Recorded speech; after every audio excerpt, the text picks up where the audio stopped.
Parte 2. Do mundo espírita ou mundo dos espíritos. Capítulo 9. Da intervenção dos espíritos no mundo corporal. Faculdade, que têm os espíritos, de penetrar os nossos pensamentos. 223 Veem os espíritos tudo o que fazemos? Podem ver, pois que constantemente vos rodeiam. Cada um, porém, só vê aquilo a que dá atenção. Não se ocupam com o que lhes é indiferente. 224 Podem os espíritos conhecer os nossos mais secretos pensamentos? Muitas vezes chegam a conhecer o que desejaríeis ocultar de vós mesmos. Nem atos, nem pensamentos se lhes podem dissimular. Assim, mais fácil nos seria ocultar de uma pessoa viva qualquer coisa, do que esconder dessa mesma pessoa depois de morta? Certamente. Quando vos julgais muito ocultos, é comum terdes ao vosso lado uma multidão de espíritos que vos observam. 225 Que pensam de nós os espíritos que nos cercam e observam? Depende. Os levianos riem das pequenas partidas que vos pregam e zombam das vossas impaciências. Os espíritos sérios se condoem dos vossos reveses e procuram ajudar-vos. Influência oculta dos espíritos em nossos pensamentos e atos. 226 Influem os espíritos em nossos pensamentos e em nossos atos? Muito mais do que imaginais. Influem a tal ponto, que, de ordinário, são eles que vos dirigem. 227 De par com os pensamentos que nos são próprios, outros haverá que nos sejam sugeridos? Vossa alma é um espírito que pensa.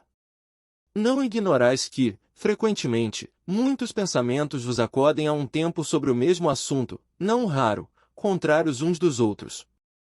Pois bem, no conjunto deles, estão sempre de mistura os vossos com os nossos. Daí a incerteza em que vos vedes. É que tendes em vós duas ideias a se combaterem. 228 Como havemos de distinguir os pensamentos que nos são próprios dos que nos são sugeridos? Quando um pensamento vos é sugerido, tendes a impressão de que alguém vos fala. Geralmente, os pensamentos próprios são os que acodem em primeiro lugar. Afinal, não vos é de grande interesse estabelecer essa distinção. Muitas vezes, é útil que não saibais fazê-la. Não a fazendo, obra o homem com mais liberdade. Se decide pelo bem, é voluntariamente que o pratica. Se toma o mau caminho, maior será a sua responsabilidade. 229 É sempre de dentro de si mesmos que os homens inteligentes e de gênio tiram suas ideias? Algumas vezes, elas lhes vêm do seu próprio espírito, porém, de outras muitas, lhes são sugeridas por espíritos que os julgam capazes de compreendê-las e dignos de vulgarizá-las. Quando tais homens não as acham em si mesmos, apelam para a inspiração. Fazem assim, sem o suspeitarem, uma verdadeira evocação.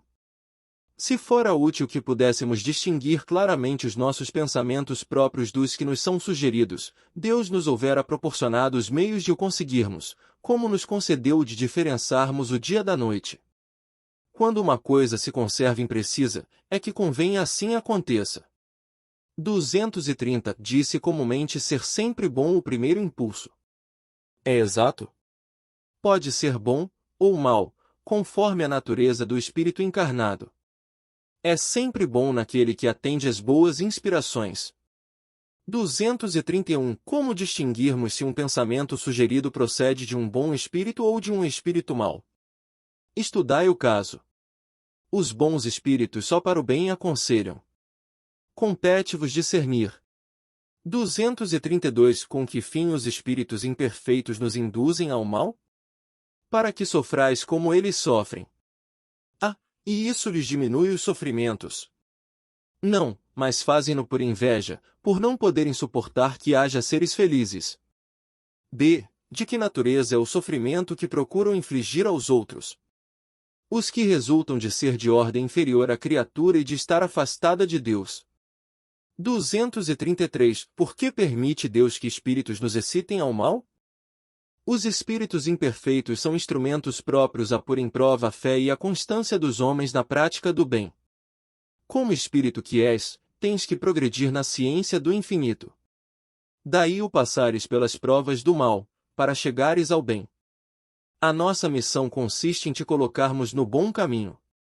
Desde que sobre te atuam influências mais, é que as atrais, desejando o mal, porquanto os espíritos inferiores correm a te auxiliar no mal, logo que desejes praticá-lo. Só quando queiras o mal, podem eles ajudar-te para a prática do mal. Se fores propenso ao assassínio, terás em torno de ti uma nuvem de espíritos a te alimentarem no íntimo esse pendor. Mas outros também te cercarão, esforçando-se por te influenciarem para o bem, o que restabelece o equilíbrio da balança e te deixa senhor dos teus atos. É assim que Deus confia à nossa consciência a escolha do caminho que devamos seguir e a liberdade de ceder a uma ou outra das influências contrárias que se exercem sobre nós. 234. Pode o homem eximir-se da influência dos espíritos que procuram arrastá-lo ao mal? Pode, visto que tais espíritos só se apegam aos que, pelos seus desejos, os chamam, ou aos que, pelos seus pensamentos, os atraem.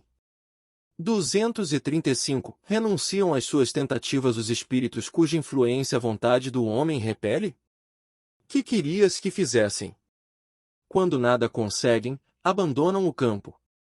Entretanto, ficam à espreita de um momento propício, como o gato que tocai o rato. 236. Por que meio podemos neutralizar a influência dos maus espíritos? Praticando o bem e pondo em Deus toda a vossa confiança, repelireis a influência dos espíritos inferiores e aniquilareis o império que desejam ter sobre vós. Guardai-vos de atender às sugestões dos espíritos que vos suscitam maus pensamentos, que sopram a discórdia entre vós outros e que vos insuflam as paixões más. Desconfiai especialmente dos que vos exaltam o orgulho, pois que esses vos assaltam pelo lado fraco. Essa a razão por que Jesus, na oração dominical, vos ensinou a dizer: Senhor, não nos deixes cair em tentação, mas livra-nos do mal. 237. Os espíritos, que ao mal procuram induzir-nos e que põem assim em prova nossa firmeza no bem, procedem desse modo cumprindo missão? E, se assim é, cabe-lhes alguma responsabilidade? A nenhum espírito é dada a missão de praticar o mal àquele que o faz fá-lo por conta própria, sujeitando-se, portanto, às consequências. Pode Deus permitir-lhe que assim proceda, para vos experimentar, nunca, porém, lhe determina tal procedimento. Compete-vos, pois repeti-lo.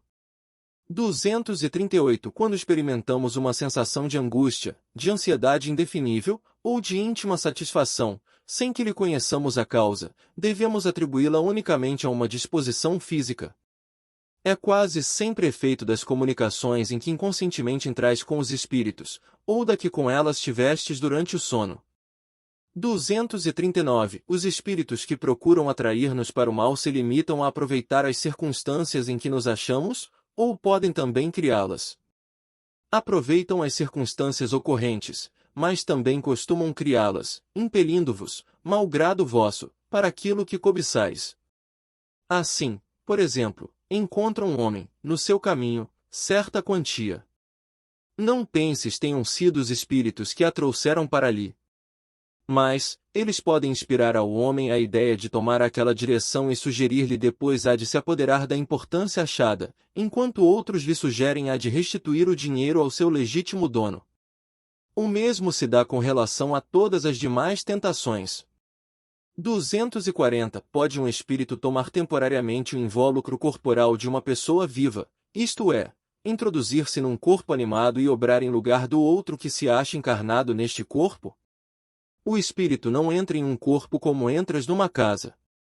Identifica-se com um espírito encarnado, cujos defeitos e qualidades sejam os mesmos que os seus, a fim de obrar conjuntamente com ele.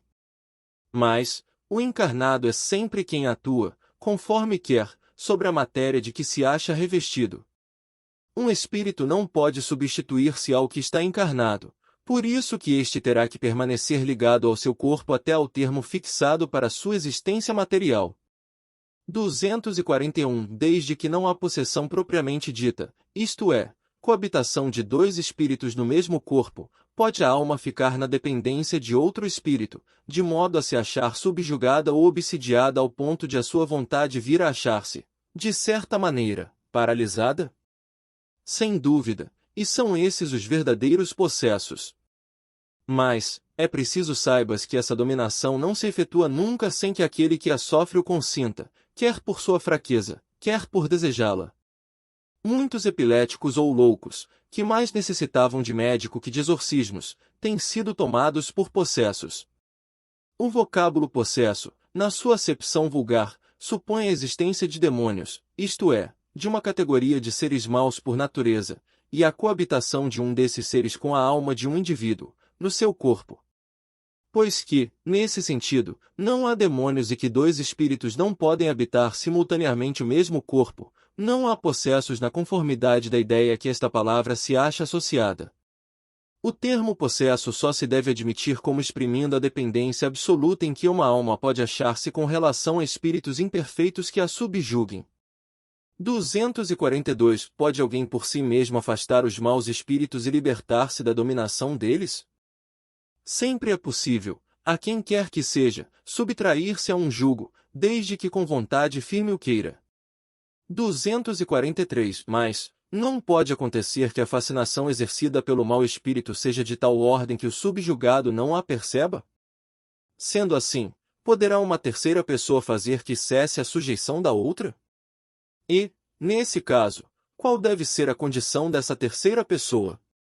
Sendo ela um homem de bem, a sua vontade poderá ter eficácia, desde que apele para o concurso dos bons espíritos, porque, quanto mais digna for a pessoa, tanto maior poder terá sobre os espíritos imperfeitos, para afastá-los, e sobre os bons, para os atrair. Todavia, nada poderá, se o que estiver subjugado não lhe prestar o seu concurso. Há pessoas a quem agrada uma dependência que lhes lisonjeia os gostos e os desejos. Qualquer, porém, que seja o caso, aquele que não tiver puro coração nenhuma influência exercerá. Os bons espíritos não lhe atendem ao chamado e os maus não o temem. 244. As fórmulas de exorcismo têm qualquer eficácia sobre os maus espíritos? Não. Estes últimos riem e se obstinam, quando vem alguém tomar isso a sério. 245. Pessoas animadas de boas intenções e que, nada obstante, não deixam de ser obsidiadas. Qual, então, o melhor meio de nos livrarmos dos espíritos obsessores? Cansar-lhes a paciência, nenhum valor lhes dar às sugestões, mostrar-lhes que perdem o tempo. Em vendo que nada conseguem, afastam-se. 246. A prece é meio eficiente para a cura da obsessão? A prece é em tudo um poderoso auxílio. Mas, crede que não basta que alguém murmure algumas palavras, para que obtenha o que deseja. Deus assiste os que obram, não os que se limitam a pedir. É, pois, indispensável que o obsidiado faça, por sua parte, o que se torne necessário para destruir em si mesmo a causa da atração dos maus espíritos. 247. Que se deve pensar da expulsão dos demônios, mencionada no Evangelho? Depende da interpretação que se lhe dê. Se chamais demônio ao mau espírito que subjugue um indivíduo, desde que se lhe destrua a influência, ele terá sido verdadeiramente expulso. Se ao demônio atribuirdes a causa de uma enfermidade, quando a houverdes curado direis com acerto que expulsastes o demônio. Uma coisa pode ser verdadeira ou falsa, conforme o sentido que empresteis às palavras. As maiores verdades estão sujeitas a parecer absurdos, uma vez que se atenda apenas à forma, ou que se considere como realidade a alegoria. Compreendei bem isto e não o esqueçais nunca, pois que se presta a uma aplicação geral. Convulsionários. 248. Desempenham os espíritos algum papel nos fenômenos que se dão com os indivíduos chamados convulsionários? Sim, e muito importante, bem como o magnetismo, que é a causa originária de tais fenômenos. O charlatanismo, porém, os tem a miúde explorado e exagerado, de sorte a lançá-los ao ridículo. De que natureza são, em geral, os espíritos que concorrem para a produção desta espécie de fenômenos? Pouco elevada. Supondes que espíritos superiores se deleitem com tais coisas? 249. Como é que sucede estender-se subitamente a toda uma população o estado anormal dos convulsionários e dos que sofrem de crises nervosas? Efeito de simpatia. As disposições morais se comunicam muito facilmente, em certos casos. Não és tão alheio aos efeitos magnéticos que não compreendas isto e a parte que alguns espíritos naturalmente tomam no fato, por simpatia com os que os provocam.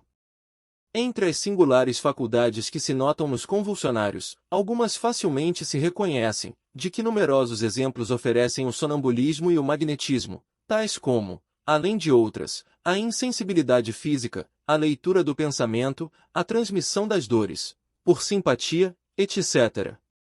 Não há, pois, duvidar de que aqueles em quem tais crises se manifestam estejam numa espécie de sonambulismo desperto, provocado pela influência que exercem uns sobre os outros. Eles são ao mesmo tempo magnetizadores e magnetizados, inconscientemente. 250. Qual a causa da insensibilidade física que se observa em alguns convulsionários, assim como em outros indivíduos submetidos às mais atrozes torturas? Em alguns é, exclusivamente, efeito do magnetismo que atua sobre o sistema nervoso, do mesmo modo que certas substâncias. Em outros, a exaltação do pensamento embota a sensibilidade. Dir-se-ia que nestes a vida se retirou do corpo, para se concentrar toda no espírito. Não sabeis que, quando o espírito está vivamente preocupado com uma coisa, o corpo nada sente, nada vê e nada ouve. A exaltação fanática e o entusiasmo proporcionado, em casos de suplícios, múltiplos exemplos de uma calma e de um sangue frio que não seriam capazes de triunfar de uma dor aguda, senão admitindo-se que a sensibilidade se acha neutralizada, como por efeito de um anestésico. Sabe-se que, no ardor da batalha, combatentes há que não se apercebem de que estão gravemente feridos, ao passo que, em circunstâncias ordinárias, uma simples arranhadura os poria trêmulos. Visto que esses fenômenos dependem de uma causa física e da ação de certos espíritos, lícito se torna perguntar como ha podido uma autoridade pública fazê-los cessar em alguns casos. Simples a razão. Meramente secundária é aqui a ação dos espíritos, que nada mais fazem do que aproveitar-se de uma disposição natural. A autoridade não suprimiu essa disposição, mas a causa que a entretinha e exaltava. De ativa que era, passou esta a ser latente. E a autoridade teve razão para assim proceder, porque do fato resultava abuso e escândalo. Sabe-se, demais, que semelhante intervenção nenhum poder absolutamente tem, quando a ação dos espíritos é direta e espontânea. Afeição que os espíritos votam a certas pessoas. 251. Os espíritos se afeiçoam de preferência a certas pessoas? Os bons espíritos simpatizam com os homens de bem, ou suscetíveis de se melhorarem. Os espíritos inferiores com os homens viciosos, ou que podem tornar-se tais. Daí suas afeições, como consequência da conformidade dos sentimentos. 252. É exclusivamente moral a afeição que os espíritos votam a certas pessoas? A verdadeira afeição nada tem de carnal, mas, quando um espírito se apega a uma pessoa, nem sempre o faz só por afeição. A estima que essa pessoa lhe inspira pode agregar-se das paixões humanas. 253. Interessam-se os espíritos pelas nossas desgraças e pela nossa prosperidade? Afligem-se os que nos querem bem com os males que padecemos durante a vida? Os bons espíritos fazem todo o bem que lhes é possível e se sentem ditosos com as vossas alegrias. Afligem-se com os vossos males, quando os não suportais com resignação, porque nenhum benefício então tirais deles, assemelhando-vos, em tais casos, ao doente que rejeita a beberagem amarga que o há de curar. 254. Dentre os nossos males, de que natureza são os de que mais se afligem os espíritos por nossa causa? Serão os males físicos ou os morais? O vosso egoísmo e a dureza dos vossos corações. Daí decorre tudo mais. Riem-se de todos esses males imaginários que nascem do orgulho e da ambição. Rejubilam com os que redundam na abreviação do tempo das vossas provas. Sabendo ser transitória a vida corporal e que as tribulações que lhes são inerentes constituem meios de alcançarmos melhor estado, os espíritos mais se afligem pelos nossos males devidos a causas de ordem moral, do que pelos nossos sofrimentos físicos, todos passageiros. Pouco se incomodam com as desgraças que apenas atingem as nossas ideias mundanas, tal qual fazemos com as mágoas pueris das crianças. Vendo nas amarguras da vida um meio de nos adiantarmos, os espíritos as consideram como a crise ocasional de que resultará a salvação do doente. Compadecem-se dos nossos sofrimentos, como nos compadecemos dos de um amigo. Porém, enxergando as coisas de um ponto de vista mais justo, os apreciam de um modo diverso do nosso. Então, ao passo que os bons nos levantam o ânimo no interesse do nosso futuro, os outros nos impelem ao desespero, objetivando comprometer-nos.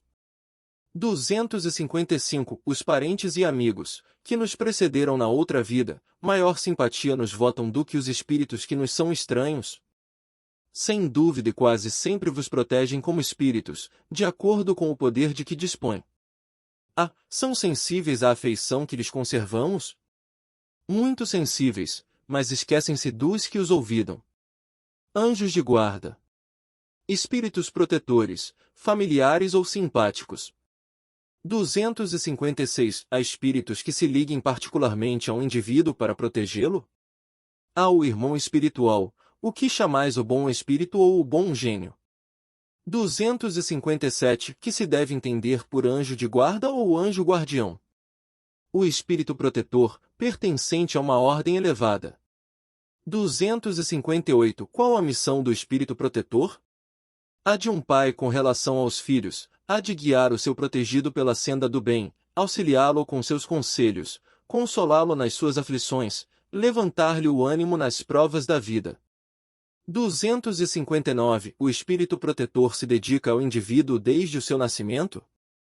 Desde o nascimento até a morte e muitas vezes o acompanha na vida espírita, depois da morte, e mesmo através de muitas existências corpóreas, que mais não são do que fases curtíssimas da vida do espírito.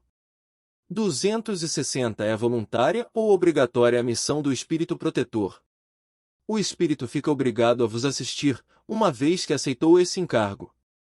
Cabe-lhe, porém, o direito de escolher seres que lhe sejam simpáticos. Para alguns, é um prazer, para outros, missão ou dever. Dedicando-se a uma pessoa, renuncia o espírito a proteger outros indivíduos? Não, mas protege-os menos exclusivamente. 261. O espírito protetor fica fatalmente preso à criatura confiada à sua guarda? Frequentemente sucede que alguns espíritos deixam suas posições de protetores para desempenhar diversas missões. Mas, nesse caso, outros os substituem. 262. Poderá dar-se que o espírito protetor abandone o seu protegido, por se lhe mostrar este rebelde aos conselhos? Afasta-se, quando vê que seus conselhos são inúteis e que mais forte é, no seu protegido, a decisão de submeter-se à influência dos espíritos inferiores. Mas, não o abandona completamente e sempre se faz ouvir. É então o homem quem tapa os ouvidos. O protetor volta desde que este o chame. É uma doutrina, esta, dos anjos guardiães, que, pelo seu encanto e doçura, deverá converter os mais incrédulos. Não vos parece grandemente consoladora a ideia de terdes sempre junto de vós seres que vos são superiores, prontos sempre a vos aconselhar e amparar, a vos ajudar na ascensão da abrupta montanha do bem, mais sinceros e dedicados amigos do que todos os que mais intimamente se vos liguem na terra? Eles se acham ao vosso lado por ordem de Deus. Foi Deus quem aí os colocou e, aí permanecendo por amor de Deus, desempenham bela, porém penosa missão. Sim, onde quer que estejais, estarão convosco. Nem nos cárceres, nem nos hospitais, nem nos lugares de devassidão, nem na solidão, estáis separados desses amigos a quem não podeis ver, mas cujo brando influxo vossa alma sente, ao mesmo tempo que lhes ouve os ponderados conselhos. Se conhecesseis bem esta verdade, quanto vos ajudaria nos momentos de crise? Quanto vos livraria dos maus espíritos? Mas, quantas vezes, no dia solene, não se verá esse anjo constrangido ao vos observar, não te aconselhei isto. Entretanto, não o fizeste. Não te mostrei o abismo? Contudo, nele te precipitaste. Não fiz ecoar na tua consciência a voz da verdade? Preferiste, no entanto, seguir os conselhos da mentira. Interrogai os vossos anjos guardiães, Estabelecei entre eles e vós essa terna intimidade que reina entre os melhores amigos. Não penseis em lhes ocultar nada, pois que eles têm o olhar de Deus e não podeis enganá-los. Pensai no futuro, procurai adiantar-vos na vida presente. Assim fazendo, encurtareis vossas provas e mais felizes tornareis as vossas existências. Vamos, homens, coragem! De uma vez por todas, lançai para longe todos os preconceitos e ideias preconcebidas. Entrai na nova senda que diante do espaço se vos abre. Caminhai. Tendes guias, segui-los, que a meta não vos pode faltar, porquanto essa meta é o próprio Deus. Aos que considerem impossível que espíritos verdadeiramente elevados se consagrem à tarefa tão laboriosa e de todos os instantes, diremos que nós vos influenciamos as almas, estando embora muitos milhões de léguas distantes de vós. O espaço, para nós, nada é, e não obstante viverem noutro mundo, os nossos espíritos conservam suas ligações com os vossos. Gozamos de qualidades que não podeis compreender, mas ficais certos de que Deus não nos impôs tarefa superior às nossas forças e de que não vos deixou sós na terra, sem amigos e sem amparo. Cada anjo de guarda tem o seu protegido, pelo qual vela, como o pai pelo filho.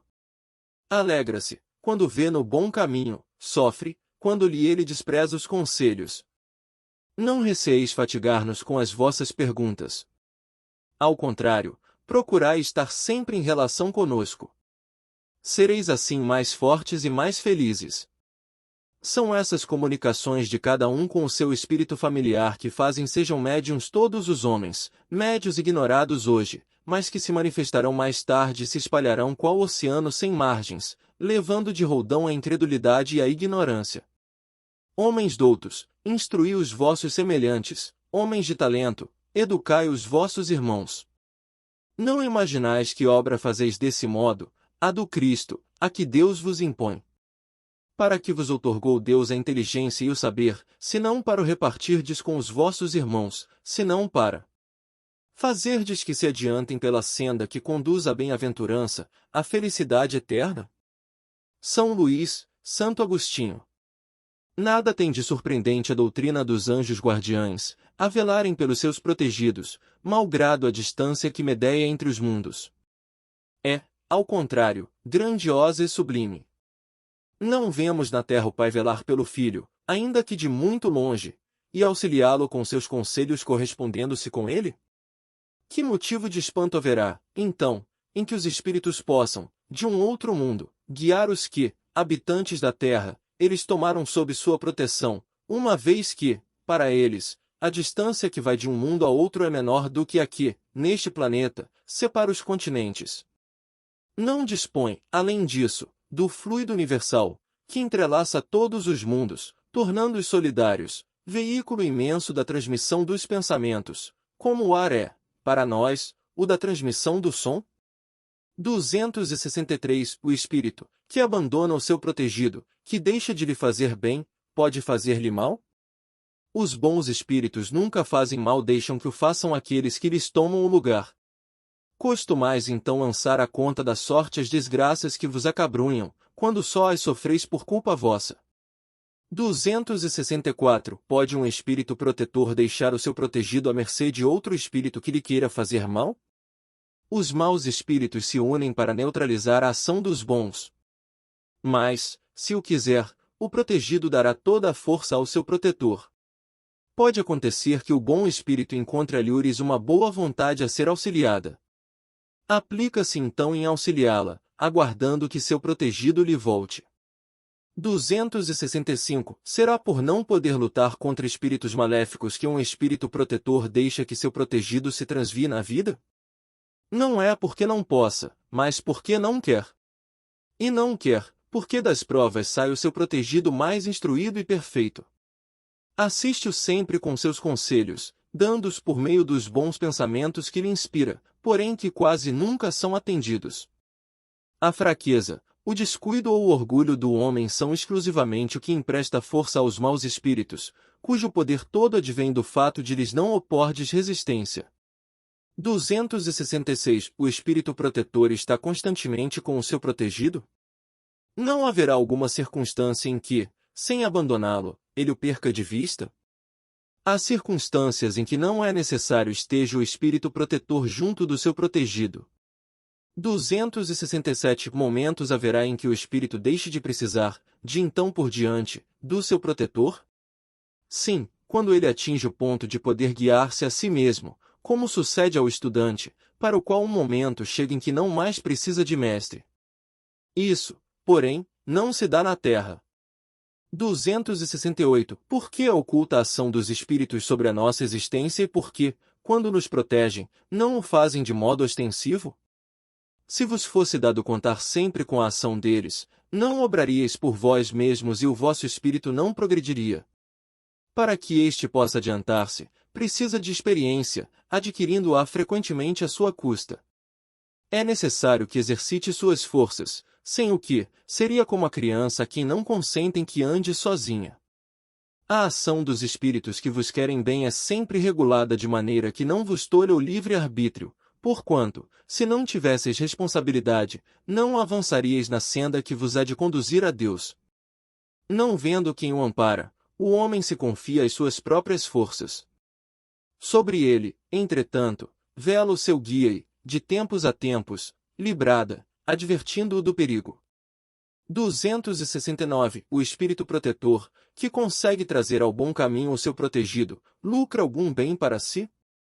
Constitui isso um mérito que lhe é levado em conta, seja para seu progresso, seja para sua felicidade. Sente-se ditoso quando vê bem-sucedidos os seus esforços, o que representa, para ele, um triunfo, como o triunfo é, para um preceptor, os bons êxitos do seu educando. É responsável pelo mau resultado de seus esforços? Não, pois que fez o que de si dependia. 270. Sofre o espírito protetor quando vê que seu protegido segue mau caminho, não obstante os avisos que dele recebe? Não há aí uma causa de turbação da sua felicidade? Compungem nos erros do seu protegido, a quem lástima. Tal aflição, porém, não tem analogia com as angústias da paternidade terrena, porque ele sabe que há remédio para o mal e que o que não se faz hoje, amanhã se fará. 271. Poderemos sempre saber o nome do Espírito nosso protetor, ou anjo de guarda? Como quereis saber nomes para vós inexistentes? Supondes que espíritos só há os que conheceis. Como então o podemos invocar, se o não conhecemos? Dai-lhe o nome que quiserdes, o de um espírito superior que vos inspire simpatia ou veneração.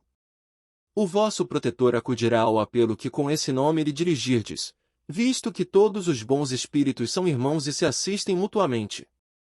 272. Os protetores, que dão nomes conhecidos, sempre são, realmente, os espíritos das personalidades que tiveram esses nomes? Não. Muitas vezes, os que os dão são espíritos simpáticos aos que de tais nomes usaram na terra e, amando destes, respondem ao vosso chamamento. Fazeis questão de nomes, eles tomam um que vos inspire confiança.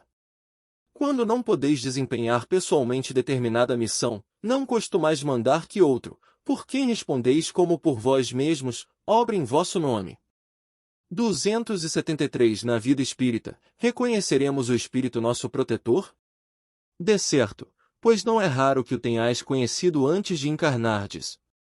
274. Pertencem todos os espíritos protetores à classe dos espíritos elevados?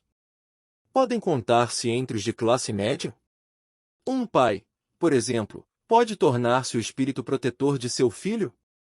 Pode, mas a proteção pressupõe certo grau de elevação e um poder ou uma virtude a mais, concedidos por Deus. O pai, que protege seu filho, também pode ser assistido por um espírito mais elevado. 275. Os espíritos que se achavam em boas condições ao deixarem a terra, sempre podem proteger os que lhes são caros e que lhes sobrevivem? Mais ou menos restrito é o poder de que desfrutam. A situação em que se encontram nem sempre lhes permite inteira liberdade de ação. 276. Quando em estado de selvageria ou de inferioridade moral, têm os homens, igualmente, seus espíritos protetores. E, assim sendo, esses espíritos são de ordem tão elevada quanto a dos espíritos protetores de homens muito adiantado? Todo homem tem um espírito que por ele vela, mas as missões são relativas ao fim que visam. Não dais a uma criança, que está aprendendo a ler, um professor de filosofia.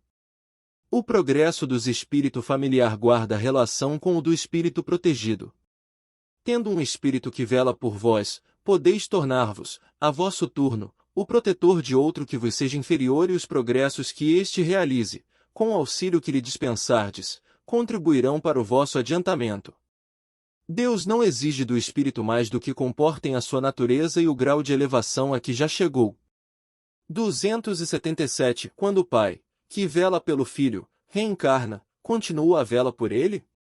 Isso é mais difícil.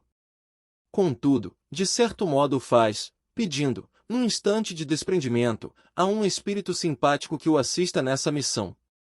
Demais, os espíritos só aceitam missões que possam desempenhar até ao fim. Encarnado, mormente em mundo onde a existência é material, o espírito se acha muito sujeito ao corpo para poder dedicar-se inteiramente a outro espírito, isto é, para poder assisti-lo pessoalmente. Tanto assim que os que ainda se não elevaram bastante são também assistidos por outros, que lhes estão acima, de tal sorte que, se por qualquer circunstância um venha a faltar, outro lhes supre a falta. 278. A cada indivíduo achar-se aligado, além do espírito protetor, um mau espírito, com o fim de impeli-lo ao erro e de lhe proporcionar ocasiões de lutar entre o bem e o mal? Ligado, não é o termo. É certo que os maus espíritos procuram desviar do bom caminho o homem, quando se lhes depara ocasião. Sempre, porém, que um deles se liga a um indivíduo, fala por si mesmo, porque conta ser atendido. Há então luta entre o bom e o mal, vencendo aquele por quem o homem se deixa influenciar. 279. Podemos ter muitos espíritos protetores? Todo homem conta sempre espíritos, mais ou menos elevados, que com ele simpatizam, que lhe dedicam afeto e por ele se interessam, como também tem junto de si outros que o assistem no mal. 280. Os espíritos que conosco simpatizam atuam em cumprimento de missão? Não raro, desempenham missão temporária, porém, as mais das vezes, são apenas atraídos pela identidade de pensamentos e sentimentos, assim para o bem como para o mal. Parece lícito inferir-se daí que os espíritos a quem somos simpáticos podem ser bons ou maus, não? Sim, qualquer que seja o seu caráter, o homem sempre encontra espíritos que com ele simpatizem. 281. Os espíritos familiares são os mesmos a quem chamamos espíritos simpáticos ou espíritos protetores. Há gradações na proteção e na simpatia. Dai-lhes os nomes que quiserdes. O espírito familiar é antes o amigo da casa. Das explicações acima e das observações feitas sobre a natureza dos espíritos que se afeiçoam ao homem, pode-se deduzir o seguinte. O espírito protetor, anjo de guarda, ou bom gênio é o que tem por missão acompanhar o homem na vida e ajudá-lo a progredir. É sempre de natureza superior, com relação ao protegido. Os espíritos familiares se ligam a certas pessoas por laços mais ou menos duráveis, com o fim de lhes serem úteis, dentro dos limites do poder, quase sempre muito restrito, de que dispõem. São bons, porém muitas vezes pouco adiantado e mesmo um tanto levianos. Ocupam-se de boamente com as particularidades da vida íntima e só atuam por ordem ou com permissão dos espíritos protetores. Os espíritos simpáticos são os que se sentem atraídos para o nosso lado por afeições particulares e ainda por uma certa semelhança de gostos e de sentimentos, tanto para o bem como para o mal. De ordinário, a duração de suas relações se acha subordinada às circunstâncias. O mau gênio é um espírito imperfeito ou perverso, que se liga ao homem para desviá-lo do bem. Obra, porém, por impulso próprio e não no desempenho de missão.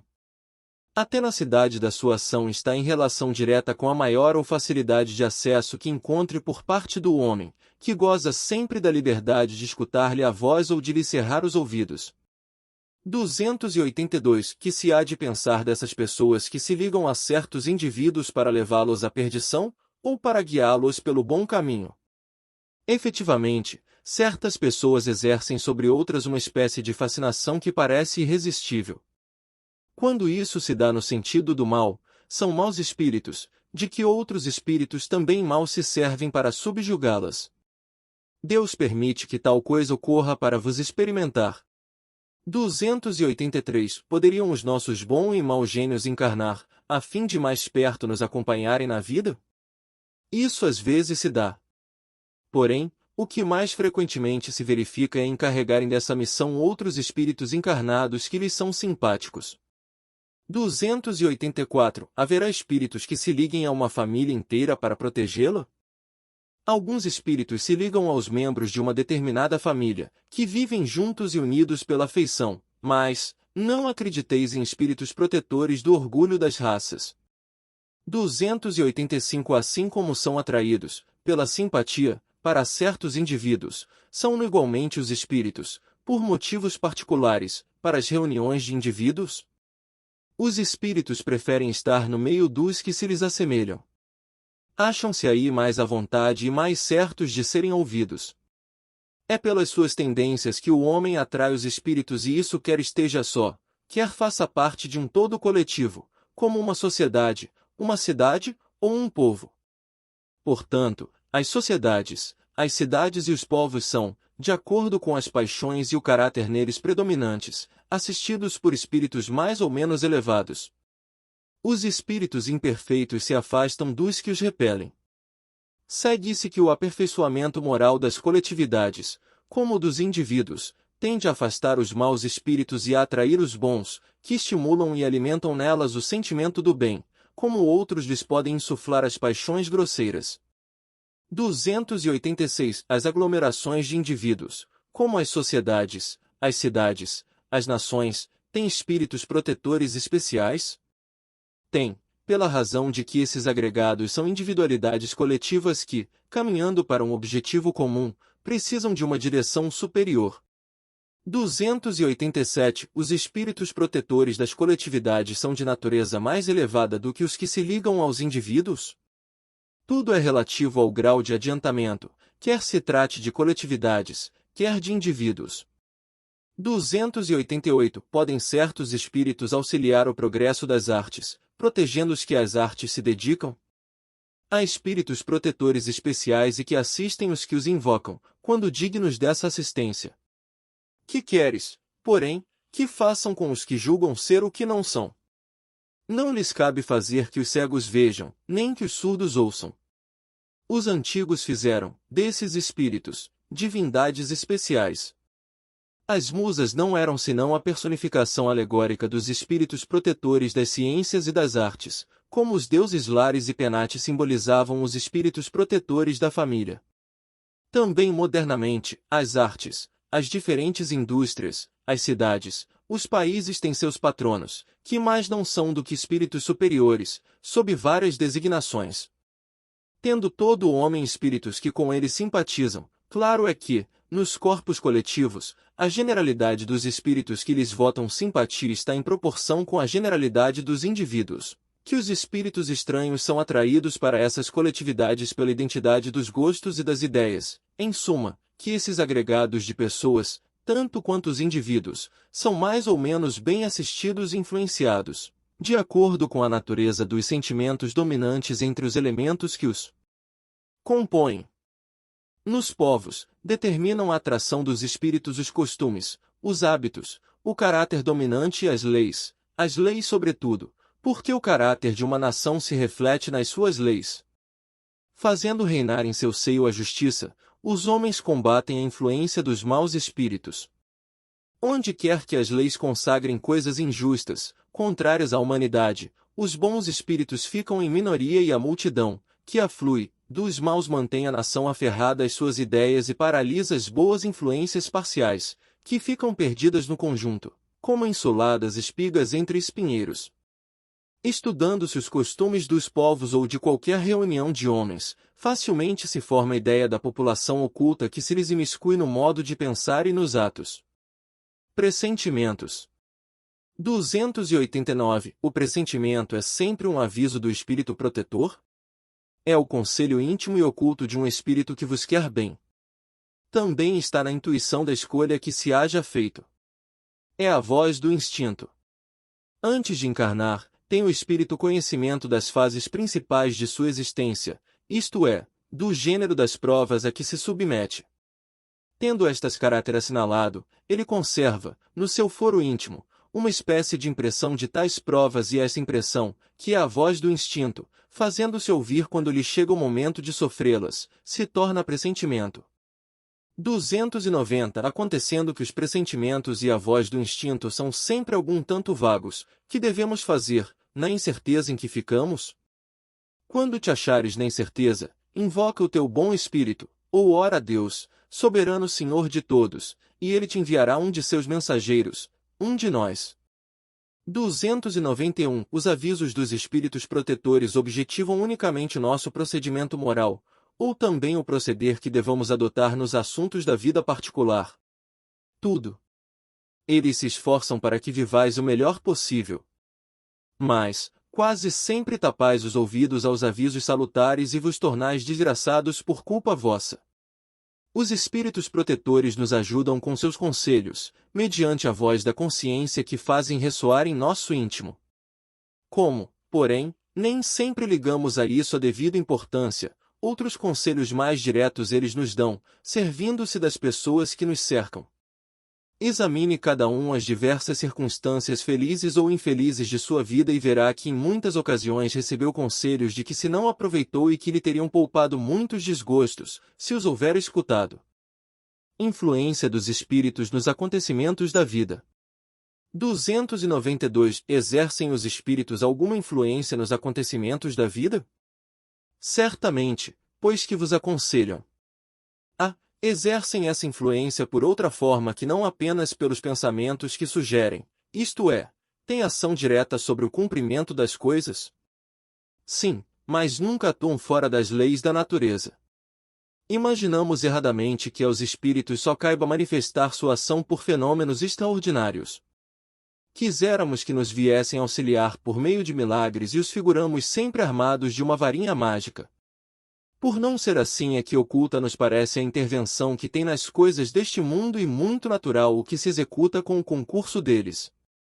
Assim é que, provocado, por exemplo, o encontro de duas pessoas, que suporão encontrar-se por acaso, inspirando a alguém a ideia de passar por determinado lugar, chamando-lhe a atenção para certo ponto, se disso resulta o que tenham em vista, eles obram de tal maneira que o homem, crente de que obedece a um impulso próprio, conserva sempre o seu livre-arbítrio. 293 Tendo, como tem, ação sobre a matéria, podem os espíritos provocar certos efeitos, com o objetivo de que se dê um acontecimento? Por exemplo, um homem tem que morrer, sobe uma escada, a escada se quebra e ele morre da queda. Foram os espíritos que quebraram a escada, para que o destino daquele homem se cumprisse. É exato que os espíritos têm ação sobre a matéria, mas para cumprimento das leis da natureza, não para as derrogar, fazendo que, em dado momento, ocorra um sucesso inesperado e em contrário àquelas leis. No exemplo que figuraste, a escada se quebrou porque se achava podre, ou por não ser bastante forte para suportar o peso de um homem. Se era destino daquele homem perecer de tal maneira, os espíritos lhe inspirariam a ideia de subir a escada em questão, que teria de quebrar-se com o seu peso, resultando-lhe daí a morte por um efeito natural e sem que para isso fosse mister a produção de um milagre. 294 Tomemos outro exemplo, em que não entre a matéria em seu estado natural. Um homem tem que morrer fulminado pelo raio. Refugia-se debaixo de uma árvore. Estala o raio e o mata. Poderá dar se tenham sido os espíritos que provocaram a produção do raio e que o dirigiram para o homem? Dá-se o mesmo que anteriormente. O raio caiu sobre aquela árvore em tal momento, porque estava nas leis da natureza que assim acontecesse. Não foi encaminhado para a árvore, por se achar debaixo dela o homem. A este, sim, foi inspirada a ideia de se abrigar debaixo de uma árvore sobre a qual cairia o raio, porquanto a árvore não deixaria de ser atingida, só por não lhe estar debaixo da fronde o homem.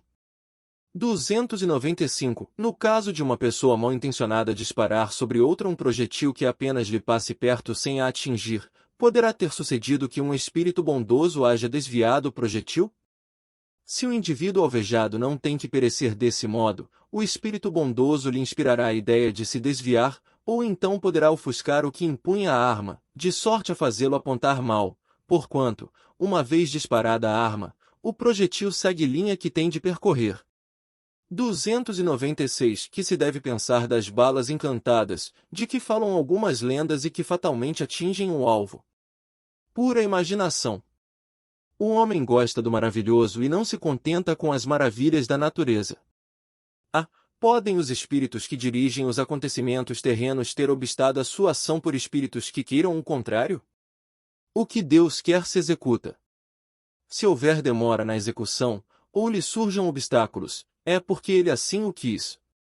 297 Não podem os espíritos levianos e zombeteiros criar pequenos embaraços à realização dos nossos projetos e transtornar as nossas previsões? Serão eles, numa palavra, os causadores do que chamamos pequenas misérias da vida humana? Eles se comprazem em vos causar aborrecimentos que representam para vós provas destinadas a exercitar a vossa paciência. Cansam-se, porém, quando veem que nada conseguem. Entretanto, não seria justo, nem acertado, imputar-lhes todas as decepções que experimentais e de que sois os principais culpados pela vossa irreflexão. Fica certo de que, se a tua louça se quebra, é mais por desazo teu do que por culpa dos espíritos. Destes, os que provocam contrariedades obram impelidos por animosidade pessoal, ou assim procedem contra qualquer, sem motivo determinado, por pura malícia. Por uma e outra coisa. Às vezes os que assim vos molestam são inimigos que granjeastes nesta ou em precedente existência. Doutras vezes, nenhum motivo há. 298 Extingue-se-lhes com a vida corpórea a malevolência dos seres que nos fizeram mal na terra? Muitas vezes reconhecem a injustiça com que procederam e o mal que causaram.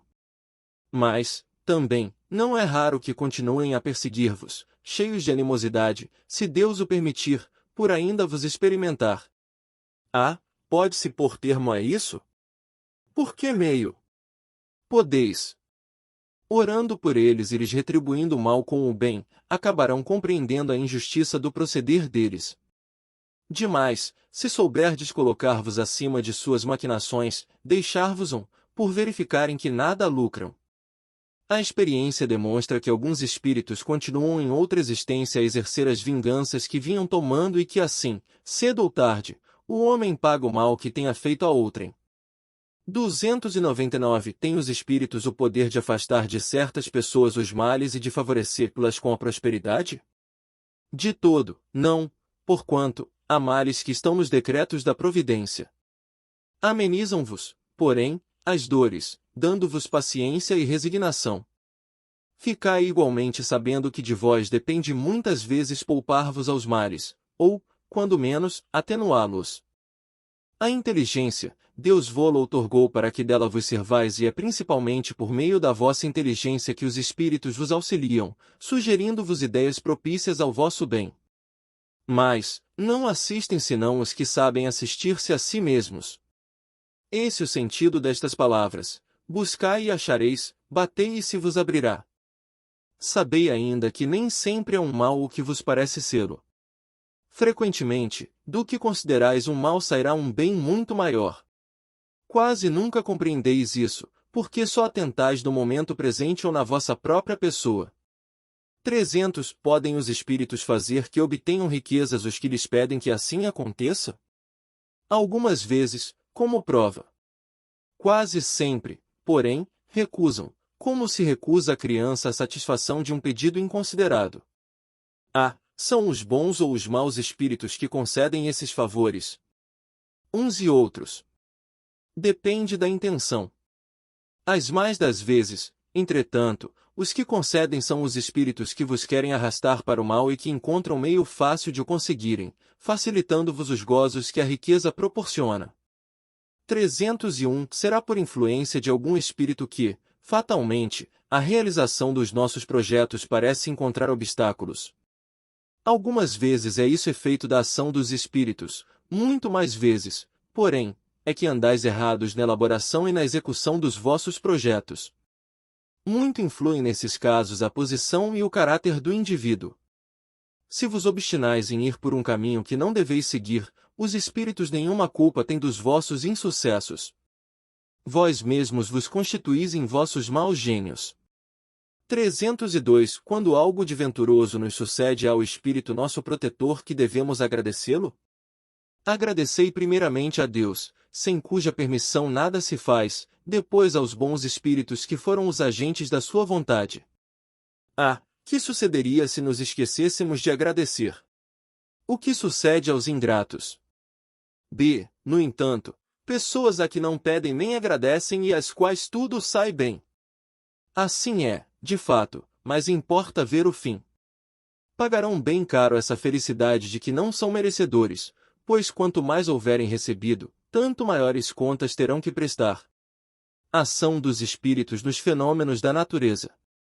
303. São devidos a causas fortuitas, ou, ao contrário, têm todos um fim providencial, os grandes fenômenos da natureza, os que se consideram como perturbação dos elementos. Tudo tem uma razão de ser e nada acontece sem a permissão de Deus. A. Objetivam sempre o homem esses fenômenos? Às vezes tem, como imediata razão de ser, o homem. Na maioria dos casos, entretanto, tem por único motivo o restabelecimento do equilíbrio e da harmonia das forças físicas da natureza. B. Concebemos perfeitamente que a vontade de Deus seja a causa primária, nisto como em tudo, porém, sabendo que os espíritos exercem ação sobre a matéria e que são os agentes da vontade de Deus, perguntamos se alguns dentre eles não exercerão certa influência sobre os elementos para os agitar, acalmar ou dirigir. Mas evidentemente, nem poderia ser de outro modo. Deus não exerce ação direta sobre a matéria. Ele encontra agentes dedicados em todos os graus da escala dos mundos. 304. A mitologia dos antigos se fundava inteiramente em ideias espíritas, com a única diferença de que consideravam os espíritos como divindades. Representavam esses deuses ou esses espíritos com atribuições especiais. Assim, uns eram encarregados dos ventos, outros do raio, outros de presidir ao fenômeno da vegetação, etc. Semelhante crença é totalmente destituída de fundamento? Tão pouco destituída é de fundamento, que ainda está muito aquém da verdade. A. Poderá então haver espíritos que habitem o interior da Terra e presidam aos fenômenos geológicos? Tais espíritos não habitam positivamente a Terra. Presidem aos fenômenos e os dirigem de acordo com as atribuições que têm. Dia virá em que recebereis a explicação de todos esses fenômenos e os compreendereis melhor. 305. Formam categoria especial no mundo espírita os espíritos que presidem aos fenômenos da natureza? Serão seres à parte, ou espíritos que foram encarnados como nós? Que foram ou que o serão? A. Pertencem esses espíritos às ordens superiores ou às inferiores da hierarquia espírita? Isso é conforme seja mais ou menos material, mais ou menos inteligente o papel que desempenhem. Uns mandam, outros executam. Os que executam coisas materiais são sempre de ordem inferior, assim entre os espíritos, como entre os homens. 306. A produção de certos fenômenos, das tempestades, por exemplo, é obra de um só espírito, ou muitos se reúnem, formando grandes massas, para produzi-los. Reúnem-se em massas inumeráveis. 307. Os espíritos que exercem ação nos fenômenos da natureza operam com conhecimento de causa, usando do livre-arbítrio, ou por efeito de instintivo ou irrefletido impulso. Uns sim, outros não. Estabeleçamos uma comparação. Considera essas miríades de animais que, pouco a pouco, fazem emergir do mar ilhas e arquipélagos. Julgas que não há aí um fim providencial e que essa transformação da superfície do globo não seja necessária à harmonia geral? Entretanto, são animais de ínfima ordem que executam essas obras, provendo as suas necessidades e sem suspeitarem de que são instrumentos de Deus. Pois bem, do mesmo modo, os espíritos mais atrasados oferecem utilidade ao conjunto. Enquanto se ensaiam para a vida, antes que tenham plena consciência de seus atos e estejam no gozo pleno do livre-arbítrio, atuam em certos fenômenos, de que inconscientemente se constituem os agentes. Primeiramente, executam. Mais tarde, quando suas inteligências já houverem alcançado um certo desenvolvimento, ordenarão e dirigirão as coisas do mundo material. Depois, poderão dirigir as do mundo moral. É assim que tudo serve, que tudo se encadeia na natureza, desde o átomo primitivo até o arcanjo, que também começou por ser átomo. Admirável lei de harmonia, que o vosso acanhado espírito ainda não pode apreender em seu conjunto. Os espíritos durante os combates. 308 Durante uma batalha, há espíritos assistindo os combates e amparando cada um dos exércitos. Sim, e que lhes estimulam a coragem. Os antigos figuravam os deuses tomando partido deste ou daquele povo. Esses deuses eram simplesmente espíritos representados por alegorias. 309 Estando, numa guerra, a justiça sempre de um dos lados, como pode haver espíritos que tomem o partido dos que se batem por uma causa injusta? Bem sabeis haver espíritos que só se comprazem na discórdia e na destruição. Para esses, a guerra é a guerra. A justiça da causa pouco os preocupa. 310 Podem alguns espíritos influenciar o general na concepção de seus planos de campanha? Sem dúvida alguma. Podem influenciá-lo nesse sentido, como com relação a todas as concepções. 311 Poderiam maus espíritos suscitar-lhe planos errôneos com o fim de levá-lo à derrota? Podem, mas não tem ele o livre-arbítrio. Se não tiver critério bastante para distinguir uma ideia falsa, sofrerá as consequências e melhor faria se obedecesse, em vez de comandar. 312 Pode, alguma vez, o general ser guiado por uma espécie de dupla vista, por uma visão intuitiva, que lhe mostre de antemão o resultado de seus planos. Isso se dá a miúde com um homem de gênio. É o que ele chama inspiração e o que faz que obre com uma espécie de certeza. Essa inspiração lhe vem dos espíritos que o dirigem, os quais se aproveitam das faculdades de que o vêm dotado. 313 No tumulto dos combates, que se passa com os espíritos dos que sucumbem? Continuam, após a morte, a interessar-se pela batalha? Alguns continuam a interessar-se, outros se afastam. Dá-se, nos combates, o que ocorre em todos os casos de morte violenta, no primeiro momento, o espírito fica surpreendido e como que atordoado. Julga não estar morto. Parece-lhe que ainda toma parte na ação. Só pouco a pouco a realidade lhe surge. 314 Após a morte, os espíritos, que como vivos se guerreavam, continuam a considerar-se inimigos e se conservam encarniçados uns contra os outros. Nessas ocasiões, o espírito nunca está calmo. Pode acontecer que nos primeiros instantes depois da morte ainda odeie o seu inimigo e mesmo o persiga. Quando, porém, se lhe restabelece a serenidade nas ideias, vê que nenhum fundamento há mais para sua animosidade.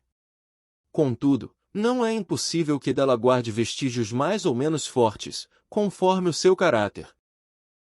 Continua a ouvir o rumor da batalha? Perfeitamente. 315 O espírito que, como espectador, assiste calmamente a um combate observa o ato de separar-se a alma do corpo. Como é que esse fenômeno se lhe apresenta à observação? Raras são as mortes verdadeiramente instantâneas. Na maioria dos casos, o espírito, cujo corpo acaba de ser mortalmente ferido, não tem consciência imediata desse fato. Somente quando ele começa a reconhecer a nova condição em que se acha, é que os assistentes podem distingui-lo, a mover-se ao lado do cadáver. Parece isso tão natural, que nenhum efeito desagradável lhe causa a vista do corpo morto.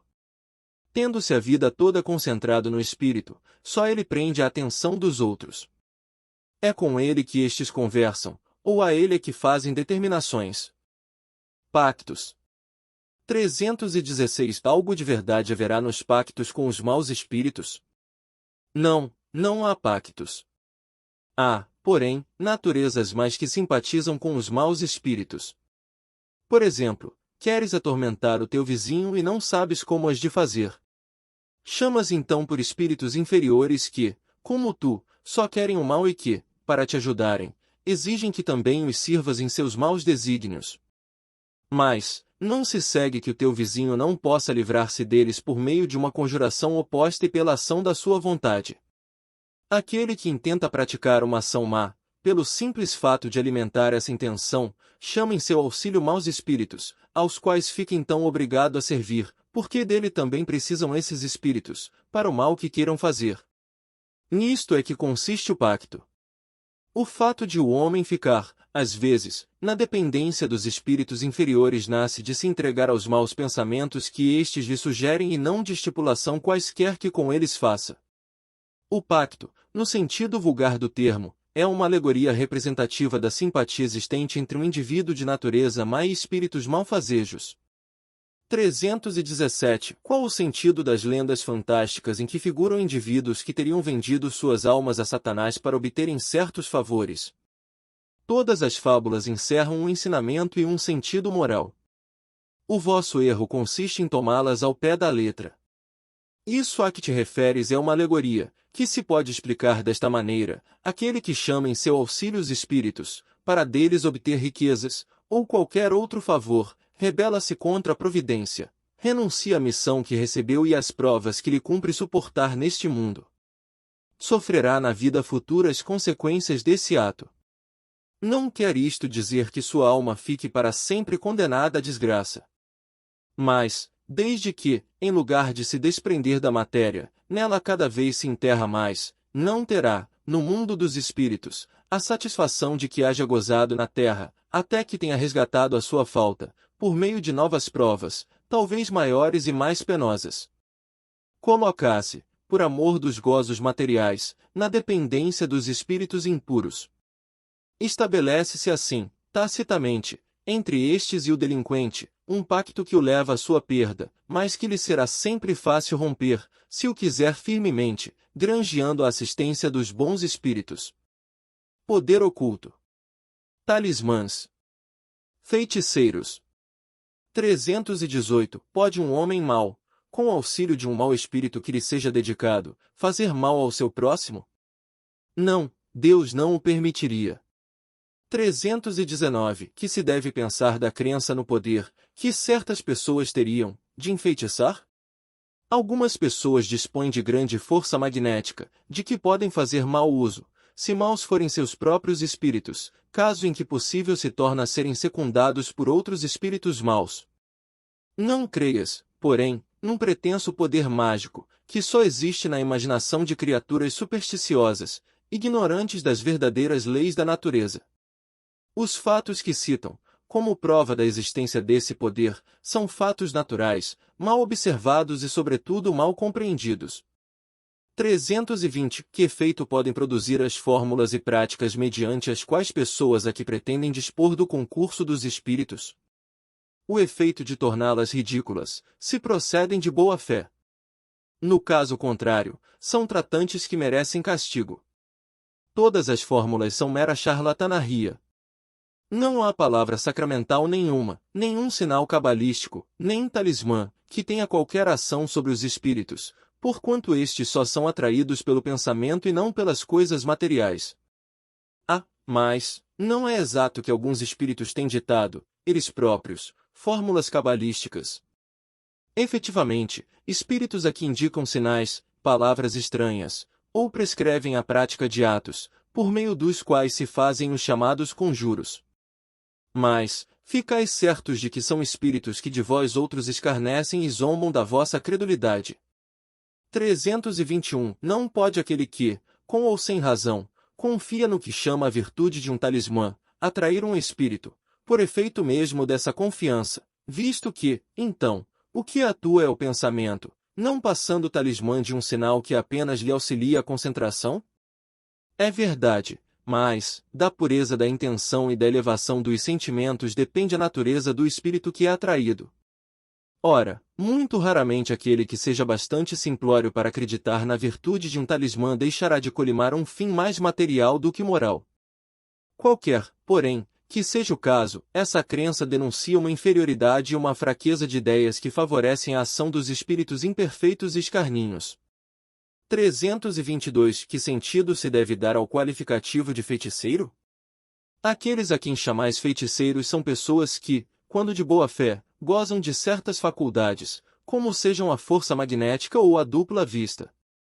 Então, como fazem coisas geralmente incompreensíveis, são tidas por dotadas de um poder sobrenatural. Os vossos sábios não têm passado muitas vezes por feiticeiros aos olhos dos ignorantes? O espiritismo e o magnetismo nos dão a chave de uma imensidade de fenômenos sobre os quais a ignorância teceu um sem número de fábulas, em que os fatos se apresentam exagerados pela imaginação. O conhecimento lúcido dessas duas ciências que, a bem dizer, formam uma única, mostrando a realidade das coisas e suas verdadeiras causas, constitui o melhor preservativo contra as ideias supersticiosas, porque revela o que é possível e o que é impossível, o que está nas leis da natureza e o que não passa de ridícula crendice. 323. Tem algumas pessoas, verdadeiramente, o poder de curar pelo simples contato? A força magnética pode chegar até aí, quando secundada pela pureza dos sentimentos e por um ardente desejo de fazer o bem, porque então os bons espíritos lhe vêm em auxílio. Cumpre, porém, desconfiar da maneira pela qual contam as coisas pessoas muito crédulas e muito entusiastas, sempre dispostas a considerar maravilhoso o que há de mais simples e mais natural. Importa desconfiar também das narrativas interesseiras, que costumam fazer os que exploram, em seu proveito, a credulidade alheia. Bênçãos e maldições. 324. Podem a bênção e a maldição atrair o bem e o mal para aqueles sobre quem são lançados? Deus não escuta a maldição injusta e culpado perante ele se torna o que a profere. Como temos os dois gênios opostos, o bem e o mal, pode a maldição exercer momentaneamente influência, mesmo sobre a matéria. Tal influência, porém, só se verifica por vontade de Deus como aumento de prova para aquele que é dela objeto. Demais, o que é comum é serem amaldiçoados os maus e abençoados os bons. Jamais a bênção e a maldição podem desviar da senda da justiça a providência, que nunca fere o maldito, senão quando mal, e cuja proteção não acoberta senão aquele que a merece.